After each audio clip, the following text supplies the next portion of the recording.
स्वागत है आपका वयस्क बाइबल अध्ययन में। इस सप्ताह हम पाठ 13 पढ़ेंगे, सितंबर 21 से 27 के लिए। शीर्षक है जी उठा प्रभु। सबत अपराह्न सितंबर 21 के लिए। इस सप्ताह के पाठ के लिए पढ़े मरकुस 15 का 42 से 47, मरकुस 16, कुलूसियो 2 का 10 से 12, पहला कुरिन्थियों 15 का 1 से 8, दानियल 9 का 24 से 27, यूहन्ना 20 का 11 से 18। याद वचन लिया गया है मरकुस 16 का 6 से। उसने उनसे कहा, चकित मत हो, तुम यीशु नासरी को जो क्रूस पर चढ़ाया गया था ढूंढती हो। वह जी उठा है, यहाँ नहीं है। देखो, यही वह स्थान है जहाँ उन्होंने उसे रखा था। यीशु को सूली पर चढ़ाया जाना उसके चेलों की आशा और विश्वास पर मृत्यु शोक की खबर को हावी कर दिया।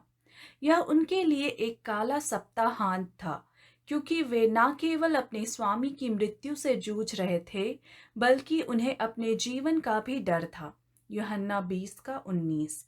मरकुस 16 में उसके सुसमाचार का अंतिम अध्याय हम देखेंगे कि उसकी मृत्यु के बाद क्या हुआ। सबसे पहले हम यीशु के पुनरुत्थान के समय को देखेंगे और उस रविवार की सुबह स्त्रियां कब्र पर क्यों आई। रविवार की पवित्रता का समर्थन करने के लिए जिस तरह से इसका दुरुपयोग किया जाता है, उसके कारण एडवेंटिस्ट कभी कभी पुनरुत्थान की सुबह से दूर हो जाते हैं। इसके बजाय हम यह देखेंगे कि दुर्भाग्यवश इससे उत्पन्न हुई झूठे धर्म विज्ञान के बावजूद हम रविवार के पुनरुत्थान में कैसे आनंद मना सकते हैं। दूसरा, पाठ मरकुस 16 के पहले पदों की व्याख्या करता है। इन शब्दों को एक विषय में जोड़ता है जो पूरी किताब में चलता है। सोमवार और मंगलवार को हमारा अध्ययन इन अवधारणाओं पर गौर करेगा।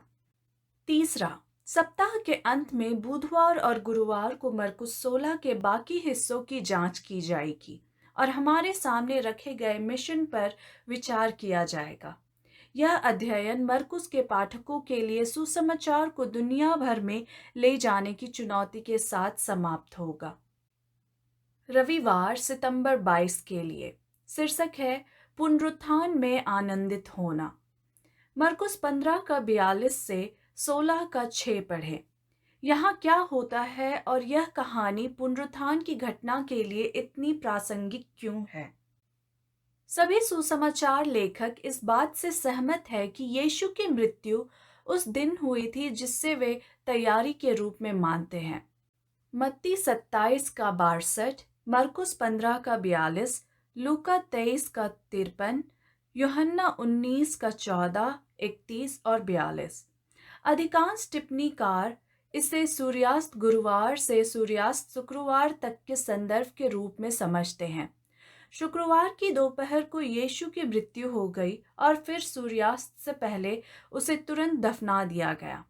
सबत के दिन प्रभु ने कब्र में विश्राम किया और यीशु के सभी शिष्यों ने भी विश्राम किया और उन्होंने सबत के दिन आज्ञा के अनुसार विश्राम किया। लूका 23 का 56। यह एक अजीब कार्य था। यदि वास्तव में यीशु ने कम से कम उनके मन में चौथी आज्ञा को मानने के दायित्व को कम कर दिया था। शनिवार की रात स्त्रियों ने मसाले खरीदे और रविवार की सुबह वे सामान्य दफन प्रक्रिया को पूरा करने की इच्छा के साथ कब्र पर गई। निस्संदेह यीशु वहां नहीं था। दूसरी शताब्दी की शुरुआत से ही मसीहियों ने इस तथ्य में महत्व देखा कि यीशु रविवार की सुबह को जी उठा था। यह रविवार की पवित्रता का आधार बन गया। लेकिन क्या नया नियम यही सिखाता है? कुलूसियों 2 का 10 से 12 पढ़ें। यीशु के पुनरुत्थान का नए नियम का स्मारक क्या है? बाइबल में एक भी शब्द पुनरुत्थान के स्मारक के रूप में रविवार की पवित्रता का संकेत नहीं देता है। वह स्मारक बपतिस्मा है। इसलिए हम मृत्यु का बपतिस्मा पाकर उसके साथ गाड़े गए और जैसे मसीह पिता की महिमा के द्वारा मरे हुओं में से जिलाया गया, वैसे ही हम भी नए जीवन की सी चाल चले। रोमियो 6 का 4।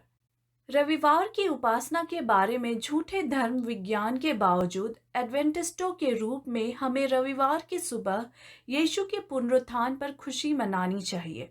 अपनी मृत्यु और पुनरुत्थान के द्वारा यीशु ने मृत्यु पर विजय प्राप्त की है और उसके पुनरुत्थान में हमें अपनी सुरक्षा प्राप्त हुई है।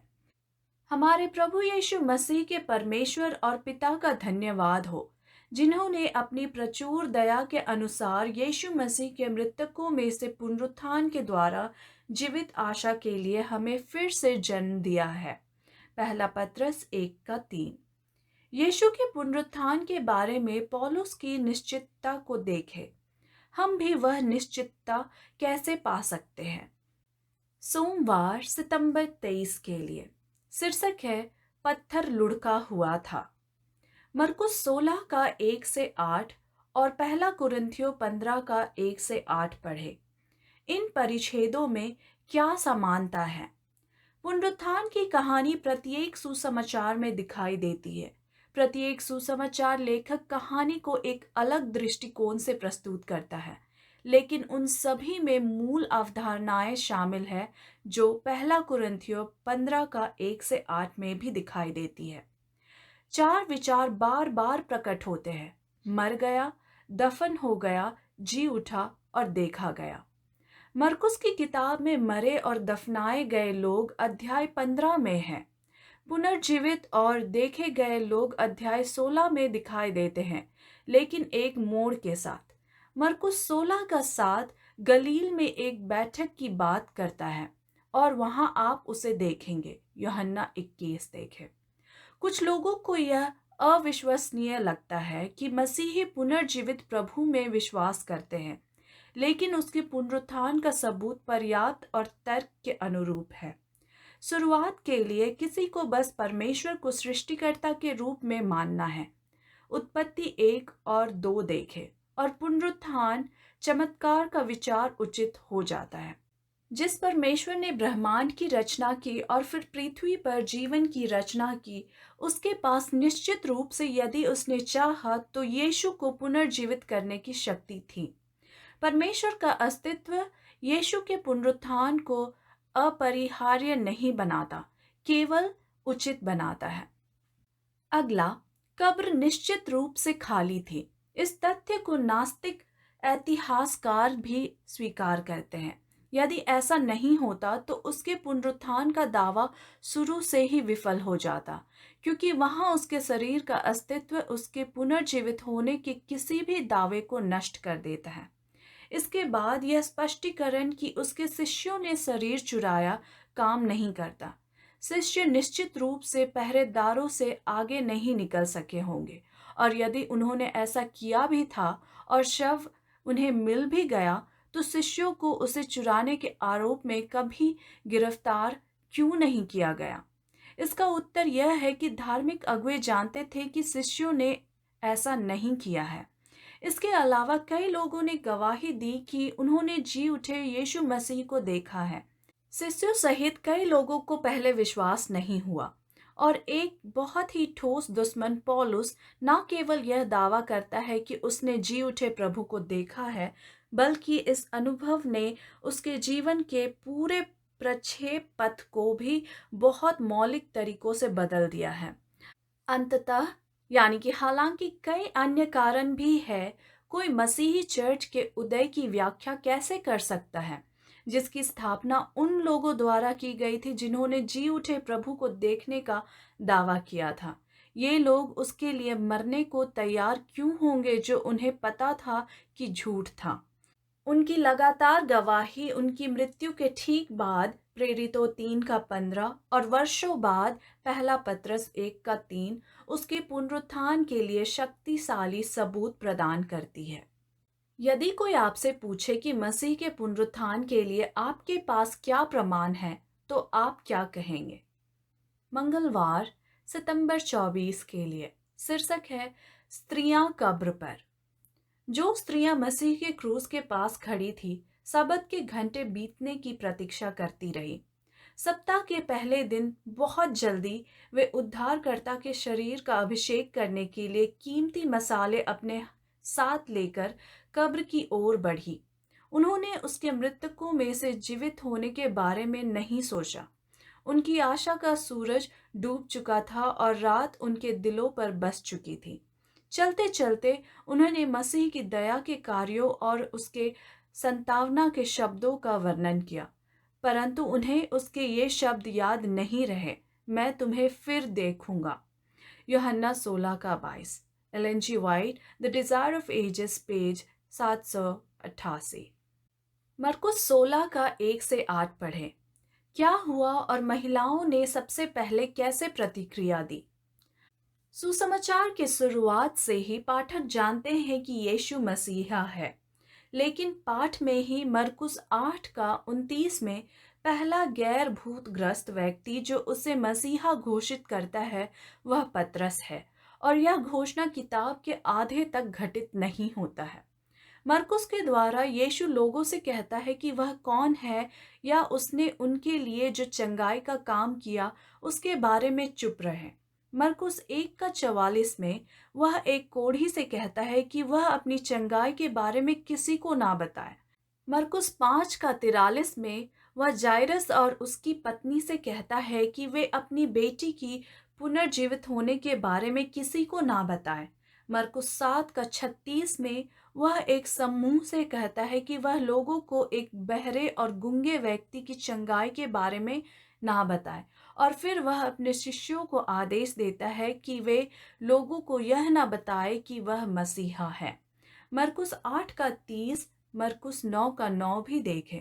इसमें कोई संदेह नहीं है कि यीशु द्वारा उन्हें चुप रहने के लिए कहने का मुख्य कारण स्वयं को दानियल 9 का 24 से 27 के समय की भविष्यवाणियों के अनुसार अपनी सेवकाई समाप्त करने का समय देना था। अब इस दृश्य में यीशु के जी उठने के बारे में बताए जाने के बाद भी स्त्रियां भयभीत और चकित होकर कब्र से भाग गई, और कम से कम पहले तो उन्होंने इसके बारे में बात नहीं की कि क्या हुआ था। हालांकि यह चुप्पी ज्यादा देर तक नहीं टिकी। जब तक हम मरकुस की पुस्तक के अंत तक पहुंचते हैं, हम इसके अलावा और क्या पढ़ते हैं? और वे बाहर गए और हर जगह प्रचार किया, जबकि प्रभु ने उनके साथ काम किया और संकेतों के साथ संदेश की पुष्टि की। मरकुस 16 का 20। इस प्रकार यीशु के बारे में और वह कौन है और उसने क्या किया है, इसके बारे में चुप रहने का उद्देश्य टूट गया है। पुस्तक उनके हर जगह उपदेश के साथ समाप्त होती है। हमें यीशु और उसने जो किया है उसके बारे में चुप क्यों नहीं रहना चाहिए? आज आप यीशु और उद्धार की योजना के बारे में किसे बता सकते हैं? बुधवार सितंबर 25 के लिए शीर्षक है मरियम और अन्य लोगों के सामने प्रकट होना। मरियम और अन्य लोगों के सामने प्रकट होना। मरकुस 16 का 9 से 20 पढ़े।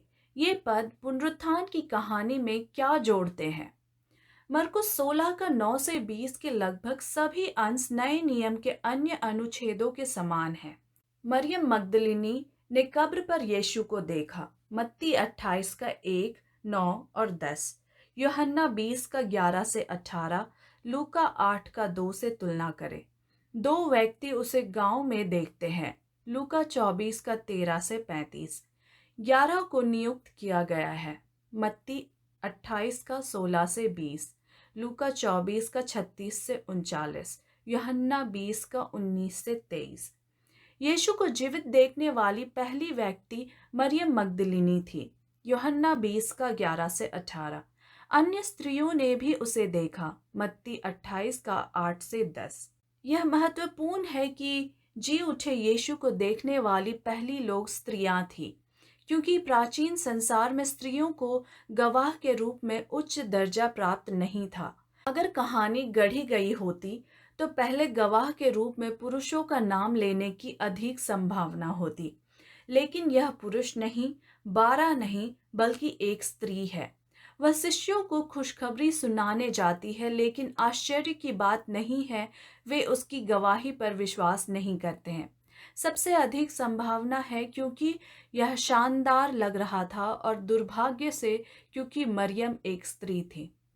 यीशु के पुनरुत्थान की कहानी के समर्थकों ने कहानी की सत्यता के लिए शक्तिशाली सबूत के रूप में इस तथ्य का उपयोग किया है कि स्त्रियां सबसे पहले यीशु को देखने वाली थी। मरकुस 16 का 14 में ऐसा क्या होता है जिसका कोई मतलब नहीं बनता अगर यह कहानी मनगढ़ंत होती। बेशक अगर वे कहानी बना रहे होते तो वे खुद को इतना बुरा क्यों दिखाते। यीशु को उनके हृदय की कठोरता के लिए उन्हें डांटना पड़ा। उसकी गिरफ्तारी के समय से लेकर पुनरुत्थान के बाद उसके प्रकट होने तक के सुसमाचार वृत्तांतों में यीशु के चेलों को बहुत ही नकारात्मक रूप में दर्शाया गया है। भागना, इनकार करना, अविश्वास करना इत्यादि। अगर कहानी मनगढ़ंत है तो इसका कोई मतलब नहीं है। इसके विपरीत बाद में पुनर्जीवित मसीह की उनकी साहसिक और अटूट उद्घोषणा और वह आशा जो सभी को प्रदान करती है, उनके दावों को सत्यता के लिए शक्तिशाली सबूत प्रस्तुत करती है। हम स्वयं को संदेह और अविश्वास के आध्यात्मिक जाल में फंसने से कैसे बचा सकते हैं? हमें प्रतिदिन स्वयं को पुनर्जीवित मसीह से क्यों जोड़ना चाहिए? बृहस्पतिवार सितंबर 26 के लिए शीर्षक है सारे जगत में जाओ। मरकुस 16 का 14 से 20 पढ़े। जब यीशु अपने चेलों के सामने प्रकट हुआ तो उसने उनसे क्या कहा और इन शब्दों का आज हमारे लिए क्या अर्थ है। अपने चेलों के लिए यीशु के पहले शब्द केवल मरकुस 16 का 14 में अप्रत्यक्ष प्रवचन में दर्ज किए गए हैं।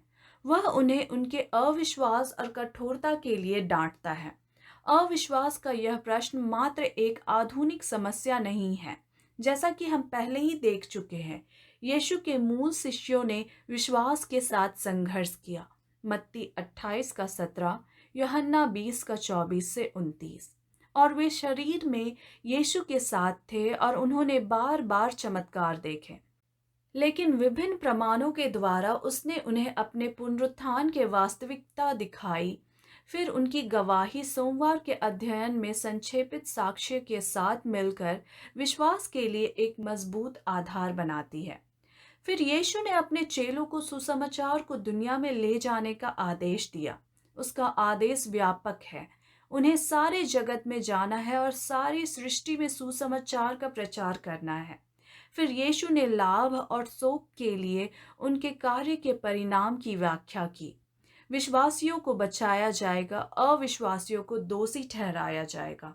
यीशु ने उन संकेतों का भी वर्णन किया है जो शिष्यों के काम में शामिल होंगे। दुष्ट आत्माओं को बाहर निकालना, नई भाषाएं बोलना, नुकसान से सुरक्षा और बीमारों को ठीक करना।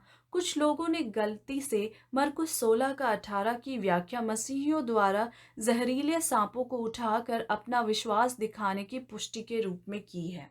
इस तरह की कोई भी गुस्ताखी वाली कार्रवाई यहाँ अधिकृत नहीं है। यीशु जो वर्णन कर रहा है वह सुरक्षा है। जब कोई दूसरों के लिए पौलुस की सेवा जैसे मिशन में शामिल होता है, जैसा कि प्रेरित 28 का 3 से 6 में लिखा है। बेशक बाइबल यह नहीं सिखाती है कि मसीहियों को हमेशा नुकसान से बचाया जाएगा। कभी कभी परमेश्वर सुसमाचार के उद्देश्य को आगे बढ़ाने के लिए चमत्कार करना उचित समझता है, लेकिन कभी कभी मसीहियों को अपनी गवाही के कारण कष्ट सहना पड़ता है। उस परिस्थिति में उनका धैर्यवान हिम्मत अविश्वासियों के लिए विश्वास की शक्ति का एक और संकेत है। और फिर वह सब कुछ करने के बाद जो उसने यहाँ किया, वह स्वर्ग पर उठा लिया गया और परमेश्वर की दाहिनी ओर बैठ गया। मरकुस 16 का 19। यीशु सर्वोच्च शक्ति के स्थान पर परमेश्वर के दाहिने हाथ पर बैठने के लिए चढ़ा, क्योंकि यीशु ने बुरी ताकतों को हरा दिया था।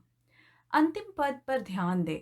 हालांकि वे सुसमाचार का प्रचार करते हुए हर जगह गए, लेकिन वे अकेले नहीं गए और उन्होंने निकलकर हर जगह प्रचार किया और प्रभु उनके साथ काम करता रहा और उन चिन्हों के द्वारा जो साथ साथ होते थे वचन को दृढ़ करता रहा। आमीन। मरकुस 16 का 20। वह तब उनके साथ था और अब भी हमारे साथ रहने का वादा करता है, क्योंकि हम उनके द्वारा शुरू किए गए काम को जारी रखेंगे। और देखो, मैं जगत के अंत तक सदा तुम्हारे संग हूँ। मत्ती 28:20। इस वादे से हमें क्या संतावना मिल सकती है और हमें क्या भरोसा लेना चाहिए, क्योंकि हम भी हर जगह सुसमाचार का प्रचार करना चाहते हैं। शुक्रवार सितंबर 27 के लिए अतिरिक्त विचार। Read Ellen G White, the Lord is risen, and go teach all nations in the desire of ages, pages 779 to 787 and pages 818 to 828। एक विश्वासियों के लिए मसीह पुनरुत्थान और जीवन है। हमारे उद्धारकर्ता में पाप के कारण खोया हुआ जीवन पुनः प्राप्त हो गया, क्योंकि वह आप में जीवन स्थापित करता है कि जिसे चाहे जिलाए। उसे अमरत्व देने का अधिकार प्राप्त है। जो जीवन उसने मानवता के लिए दिया था, उसे वह पुनः ग्रहण करता है और मानवता को देता है।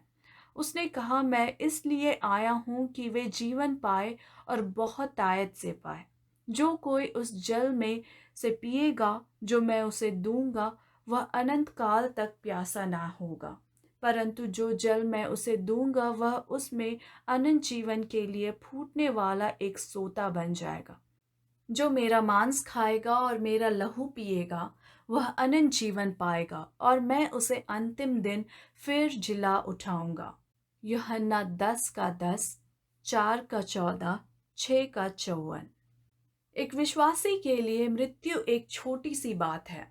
मसीह इसके बारे में ऐसे बात करता है जैसे कि यह एक छोटे से क्षण की बात हो। यदि कोई मनुष्य मेरी बात मानता है तो वह कभी मृत्यु नहीं देखेगा, वह कभी मृत्यु का स्वाद नहीं चखेगा। मसीहियों के लिए मृत्यु केवल एक नींद है, मौन और अंधकार का एक क्षण है। जीवन मसीह के साथ परमेश्वर में छिपा है, और जब मसीह जो हमारा जीवन है प्रकट होगा, तब तुम भी उसके साथ महिमा में प्रकट होगे। यूहन्ना 8:51 और 52, कुलूसियों 3:4, Ellen G White, the Desire of Ages, page 786 और 787। यहाँ तक कि नास्तिक इतिहासकार जो पुनरुत्थान की वास्तविकता को स्वीकार नहीं कर सकते, न केवल वे स्वीकार करते हैं कि यीशु को मार दिया गया था, बल्कि उनकी मृत्यु के बाद कई लोगों ने पुनर्जीवित यीशु मसीह को देखने का दावा किया था और परिणाम स्वरूप उन्होंने मसीही बनने का केंद्र शुरू किया। गिरजाघर। कुछ लोगों ने यह समझाने की कोशिश में की कि उन्होंने ऐसा दावा क्यों किया, कहा कि यीशु का एक जुड़वा भाई था, या शुरुआती शिष्यों को यह सोचकर भ्रम हुआ कि उन्होंने यीशु को देखा है। दूसरों ने कहा कि यीशु वास्तव में कभी नहीं मरा, बल्कि केवल बेहोश हो गया था और फिर बाद में पुनर्जीवित हो गया। एक अन्य व्यक्ति ने दावा किया कि एलियंस नीचे आए और शव ले गए। इन सभी तर्कों पर एक नज़र डालने के लिए और वे कैसे काम नहीं करते हैं, Clifford Goldstein, Risen, finding hope in the empty tomb, Pacific Press 2021 देखें। चर्चागत प्रश्न। पहला, चेलों ने यीशु के पुनरुत्थान के बारे में झूठ क्यों बोला होगा? हम जो कुछ भी जानते हैं उसके अनुसार उन्हें अपने विश्वास के लिए नफरत, अलगाव और उत्पीड़न के अलावा कुछ भी नहीं झेलना पड़ा। यह कहानी बनाकर उन्हें क्या हासिल होगा? दूसरा, यीशु के पुनरुत्थान का कौन सा प्रमाण आपके लिए सबसे अधिक विश्वसनीय है? अपने कारणों को अपनी कक्षा के साथ साझा करें। तीसरा, उस महान आशा पर अधिक ध्यान केंद्रित करें जो यीशु का पुनरुत्थान हमें प्रदान करता है। पहला कुरिन्थियों 15 पढ़ें। पौलुस यीशु के पुनरुत्थान को कितना महत्व देता है? धन्यवाद। परमेश्वर आपको आशीष दे।